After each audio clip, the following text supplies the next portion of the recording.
داغ داغ مت کر، سب داغدار ہے، بے داغ وہی ہے جو پروردگار ہے۔ زندگی سسکی سے شروع ہو کر ہچکی پر ختم ہونے والا مختصر ترین سفر ہے۔ ماں کی دعا بدنصیب نہیں ہونے دیتی، باپ کی دعا غریب نہیں ہونے دیتی۔ جینے کا مزہ تب آتا ہے جب ساری دنیا تمہارے ہارنے کا انتظار کر رہی ہو اور تمہارا رب تمہیں کامیاب کر دے۔ ایک بزرگ سے کسی نے پوچھا، انسان کا سکون کہاں چھپا ہوتا ہے؟ فرمایا، غفلت ہو جائے تو سجدے میں، غلطی ہو جائے تو توبہ میں۔ کسی سے بدلہ لینے کا مزہ دو چار دن رہے گا، لیکن کسی کو معاف کر دینے کا مزہ ساری زندگی رہے گا۔ دل کی قیمت نہیں، لیکن زبان کا میٹھا بول دل کو خرید لیتا ہے۔ جب فوتگی ہو جائے تو قبر کی کھدائی کے لیے محلے کے غریب لوگ نکلتے ہیں۔ جب شادی ہو تو مالدار لوگوں کے لیے خاص کھانے کا انتظام کیا جاتا ہے۔ یہ معاشرہ خود بڑا منافق ہے۔ مصیبت کے وقت گھبرا جانا مصیبت سے بڑی مصیبت ہے۔ انسان کتنا ہی امیر کیوں نہ ہو جائے، تکلیف بیچ نہیں سکتا اور سکون خرید نہیں سکتا۔ کبھی آنسو، کبھی سجدے، کبھی ہاتھوں کا اٹھ جانا۔ انسان جب ٹوٹ جاتا ہے تو اللہ بہت یاد آتا ہے۔ زندگی میں بس دلوں کو جیتنے کا مقصد رکھنا، ورنہ دنیا جیت کر تو سکندر بھی خالی ہاتھ گیا۔ زندہ رہنے کے لیے 100 سال کی عمر ضروری نہیں، صرف ایک ایسا اچھا کام کر جو کہ دنیا تمہیں سینکڑوں سال یاد رکھے۔ اگر دنیا بہترین جگہ ہوتی تو یہاں کوئی روتا ہوا پیدا نہ ہوتا۔ دوسروں کی مدد کرنے کا وقت کسی کے پاس نہیں ہے، لیکن دوسروں کے کام میں ٹانگ اڑانے کا وقت سب کے پاس ہے۔ اولاد کو نئے جوتے اور نئے کپڑوں میں دیکھ کر خود پرانے جوتے اور کپڑے پہن کر مسکرانے والی ہستی کو باپ کہتے ہیں۔ باپ وہ واحد شخص ہے جس کے جوتوں سے بھی بیٹی کو محبت ہوتی ہے۔ دنیا کی سب سے غلیظ اور سب سے بدترین آواز اس اولاد کی ہے جو بد لحاظی اور چیخ کر اپنے والدین سے بات کرتی ہے۔ جیسی محبت آپ اپنے ماں باپ سے کریں گے، ویسے ہی محبت آپ کی اولاد آپ سے کرے گی۔ آفت مسلمان ہونے کی وجہ سے نہیں، نافرمان ہونے کی وجہ سے آ رہی ہے۔ جس ڈاکٹر کی فیس ایک مزدور ادا نہیں کر سکتا، وہ ڈاکٹر مسیحا تو کیا انسان کہلانے کے لائق بھی نہیں ہے۔ انسان غیروں سے ملی عزت اور اپنوں سے ملی ذلت کبھی نہیں بھولتا۔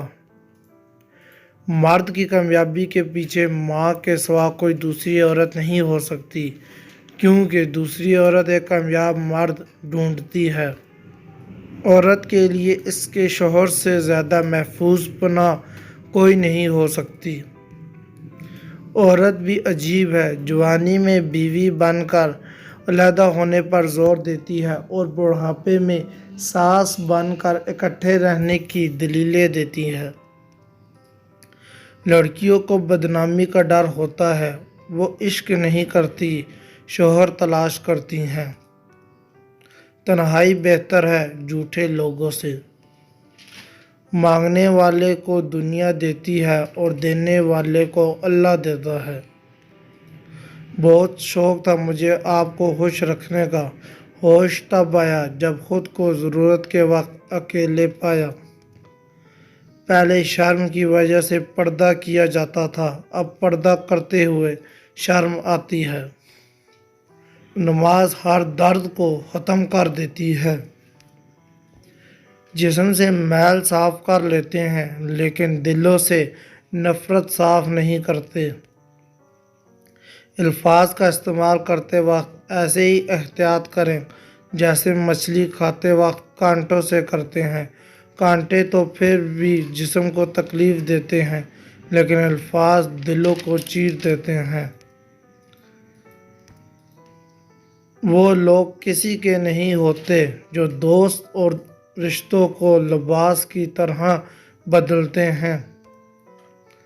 بس یہی زندگی ہے، معصوم بچپن گمراہ، جوانی محتاج، بڑھاپا بے رحم موت۔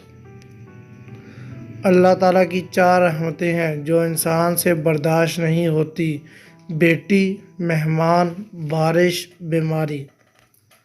اللہ کے 4 عذاب ہیں جو انسان خوشی سے قبول کر لیتا ہے: سود، جہیز، غیبت، جھوٹ۔ عجیب بات ہے کہ کتا اور سور حرام اور حرام مال سے خریدا مٹن اور چکن حلال۔ میاں اور بیوی کا تعلق تو ایسا ہونا چاہیے جیسے آنکھ اور ہاتھ کا ہوتا ہے۔